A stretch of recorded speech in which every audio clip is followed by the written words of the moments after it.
బడా బడా నేతలకు హైదరాబాద్ పుట్టుకుంది. సో ఇప్పటికే చాలా మంది ఇటు హైకోర్టులకు కావచ్చు, తర్వాత అడ్వకేట్ల దగ్గరికి కూడా వెళ్ళి కలుస్తున్నారు. తమ భవనాలు కూల్చొద్దంటూ హైకోర్టు నుంచి కూడా అడ్వకేట్లతోటి స్టే విధించడం అనేది కూడా జరుగుతుంది. మరి హైడ్రా మాత్రం ఎవరిని కూడా వదలమని చెప్పేసి అంటుంది. అయితే చాలా మంది ఇప్పుడు అక్బరుద్దీన్ ఓవైసీ, అసరుద్దీన్ ఓవైసీకి సంబంధించిన ఫాతిమా కాలేజ్ కూడా చెరువు పక్కనే ఉండడంతో మరి ఓవైసీల కాలేజ్ని కూడా రేవంత్ రెడ్డి కూలుస్తాడా? చట్టం అన్నప్పుడు అందరికీ సమానంగా వర్తించాలి. కేవలం తను టార్గెట్ చేసిన నేతలనే నోటీసులు ఇచ్చేసి కూల్ చేస్తారా, లేకపోతే ఎవరైతే నిజంగా ఆక్రమణలకు గురి చేసి చెరువుల దగ్గర ఇల్లులు కట్టుకున్నారో, అపార్ట్మెంట్లు కట్టుకున్నారో, భవంతులు కట్టుకున్నారో, కాలేజీలు కట్టుకున్నారో వాళ్ళకి కూలుస్తారా అనేది మాత్రం ప్రస్తుతం సస్పెండ్ గా మారింది. సో ఇప్పుడు వరకు హైడ్రా కూల్ చేసినటువంటి లిస్ట్ ఒకసారి చూద్దాం, అలాగే కూల్చబోయే లిస్ట్ కూడా ఒకసారి చూద్దాం.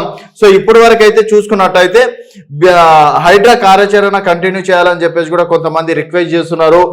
10 ఏళ్ళు యథేచ్ఛంగా జరిగిన అక్రమాలను తొలగించుపై హైడ్రా కార్యాచరణ పర్యావరణవేత్తలు, మేధావులు, ప్రజలు స్వాగతిస్తున్నారు. కబ్జాల నుంచి చెరువులను కాపాడుతున్నందుకు మద్దతుగా ఎన్జిఓలు ర్యాలీలు తీస్తున్నారు. దీన్ని కంటిన్యూ చేయాల్సిందిగా ప్రభుత్వానికి రిక్వెస్ట్ చేస్తున్నారు. హైడ్రాను మరింత ప్రతిష్టం చేసేందుకు వీలుగా అదనపు సిబ్బందిని, ఆఫీసును, యంత్ర సామాగ్రిని, వాహనాలను సమకూర్చాలంటూ కమిషనర్ రంగనాథ్ ప్రభుత్వానికి ఇప్పటికే రిక్వెస్ట్ పంపారు. పూర్తి స్థాయి సిబ్బందిని నియమించాక ముందే హైడ్రా దూకుడు ఇలా ఉంటే రానున్న రోజుల్లో ఇంకెంత ఉద్రిక్తంగా కూల్చేతలు జరుగుతాయన్న చర్చలు ప్రస్తుతం జరుగుతున్నాయి. బీఆర్ఎస్ విమర్శలకు ఆచరణలో హైడ్రా సమాధానం.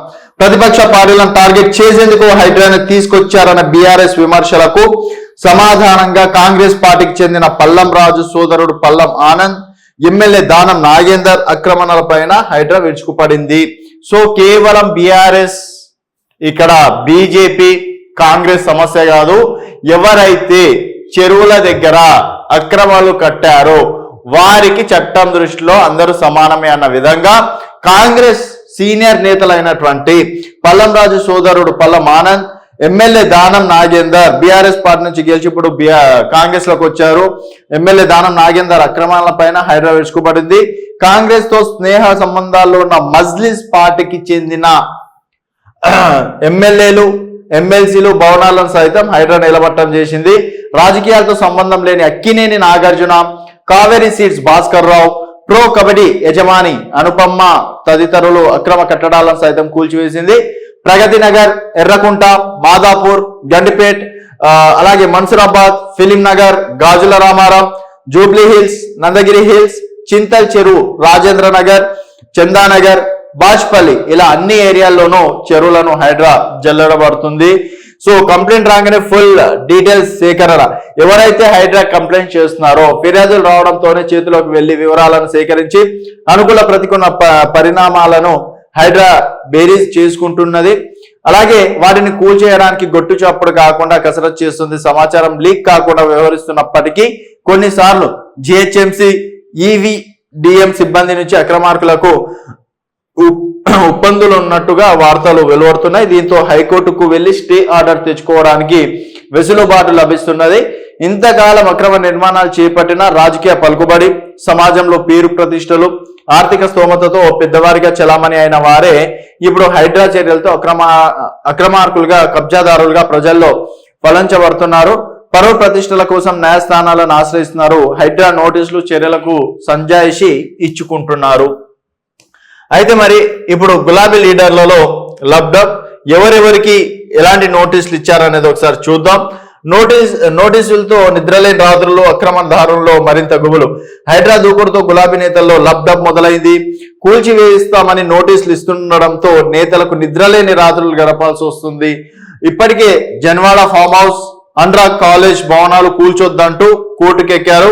ఇవన్నీ ఇరిగేషన్ శాఖ ఇస్తున్న నివేదికలోనే కావడంతో ఆ శాఖ ఎవరికిపై ఏం ఫిర్యాదు చేస్తుందనే వివరాలపై ఆరా తీస్తున్నారు. అక్రమదారుల కూల్చివేతలు భయం వెంటాడుతుంది. ఎఫ్టిఎల్ బంఫర్ జోన్ లో ఉన్న నిర్మాణాలపై హైడ్రా ఫోకస్ పెట్టింది. కూల్చివేతల స్పీడ్ పెంచింది. అందులో కొంతమంది బీఆర్ఎస్ నేతలకు సంబంధించిన కట్టడాలు ఉన్నట్టు హైడ్రా గుర్తించింది. కూల్చివేస్తామంటూ నోటీసులు సైతం ఇచ్చింది. దీంతో బీఆర్ఎస్ నేతల్లో గుబులు మొదలైంది. బీఆర్ఎస్ అధికారంలో ఉన్న ఇప్పుడు ఇరిగేషన్ హెచ్ఎండిఏ అనుమతిలో తీసుకొని చెరువులను ఆక్రమించి నిర్మించారనే ఆరోపణలు ఉన్నాయి. వాటిని అన్నింటినీ కూలుస్తామని, చెరువులను కాపాడడంతో పాటు వాటి పునర్నిర్మాణం చేస్తామని సీఎం రేవంత్ ప్రకటించారు. అలాగే ఇరిగేషన్ శాఖ కదలికపై బీఆర్ఎస్ నజర్.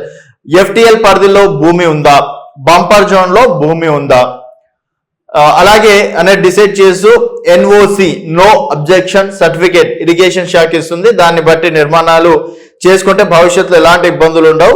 ఏ శాఖ సైతం ఆ నిర్మాణాలపై చర్యలు తీసుకునే అవకాశం కూడా ఉండదు. ప్రస్తుతం ఇరిగేషన్ శాఖ ఇస్తున్న నివేదికల ఆధారంగా హైడ్రా దూకుడు పెంచింది. ఎఫ్టీఎల్ బంఫర్ జోన్ లో ఉన్న ఏ లీడర్ నిర్మాణం చేపట్టారు, విస్తీర్ణం ఎంత అనే వివరాల ఆధారంగానే కట్టడాలను కూల్చివేస్తున్నారు. దీంతో ఆ శాఖ కదలికలపై బీఆర్ఎస్ లీడర్లు ఫోకస్ పెట్టారు. ఏ అధికారి ఎవరిని కలుస్తున్నారు, ఏ వివరాలు అందిస్తున్నారు అనే వివరాలని గోప్యంగా ఉంచుతున్నారు. సో మనం చూసుకున్నట్టయితే ప్రస్తుతం ఇప్పుడు ట్రెండింగ్ లో ఉన్నదైతే దాదాపుగా 3 పేర్లు వినిపిస్తుంది. ఒకటి అనురాగ్ యూనివర్సిటీ. సో అనురాగ్ యూనివర్సిటీని కూల్చొద్దంటూ ఇప్పటికే స్టే తీసుకొచ్చారు. ఇది జనగాం ఎమ్మెల్యే పల్ల రాజేశ్వర్ రెడ్డిది అనురాగ్ యూనివర్సిటీ. సో మరి అనురాగ్ యూనివర్సిటీ ఏ క్షణమైన కూలుస్తామంటూ గత 2 రోజులుగా కూడా వార్తలు వస్తున్నాయి. మరి ఇది కేవలం అంటే పల్ల రాజేశ్వర్ రెడ్డిని భయభ్రాంతులకు గురి చేసి తమ పార్టీలోకి లాక్కొచ్చే ప్రయత్నం చేస్తున్నారని చెప్పేసి బీఆర్ఎస్ నేతలు అంటున్నారు. చట్టం దృష్టిలో అలాగే హైడ్రాకి రాజకీయ నాయకులతో సంబంధం లేదని చెప్పేసి హైడ్రా అధికారులు చెప్తున్నారు. మరి ఇప్పుడు అనురాగ్ యూనివర్సిటీ కూలుస్తారా లేదా, ఫస్ట్ పాయింట్. అండ్ సెకండ్ వచ్చేసి ఫాతిమా కాలేజ్ వచ్చేసి ఓవైసీ బ్రదర్స్ది. మరి ఫాతిమా కాలేజ్ కూడా కూలుస్తారా లేదా, ఎందుకంటే కాంగ్రెస్ పార్టీ ప్రస్తుతం ఎంఏఎం పార్టీ తోటి ఫ్రెండ్షిప్ లో నడుస్తుంది. మరి ఆ ఫ్రెండ్షిప్ ని కాదనుకుంటారా, చట్టం దృష్టిలో అందరు సమానమే అని చెప్పేసి ఫాతిమా కాలేజ్ ని పడగొడతారా లేదా అనేది చూడాలి. తర్వాత జన్వాడ ఫామ్ హౌస్ కేటీఆర్ ఉందని చెప్పేసి అంటున్నారు. కేటీఆర్ వచ్చేసి నా ఫ్రెండ్ది, నేను లీజుకి తీసుకున్నా అని చెప్పేసి కూడా కేటీఆర్ వివరణ ఇవ్వడం అనేది జరిగింది. కేటీఆర్ ఒకవేళ ఈ జన్వాడ ఫామ్ హౌస్ కనుక కూలుస్తే దాదాపుగా V6 అధినేత ప్రస్తుతం ఎమ్మెల్యే వివేక్ ది కూడా పేరు రావడం అనేది జరుగుతుంది. తర్వాత పొంగులేటి శ్రీనివాస్ రెడ్డి కూడా దీనిపైన క్లారిటీ ఇచ్చారు. ఒకవేళ నేను అక్రమంగా కట్టుంటే డెఫినెట్ గా నాది కూడా కూల్ చేయొచ్చు అని చెప్పేసి అన్నారు.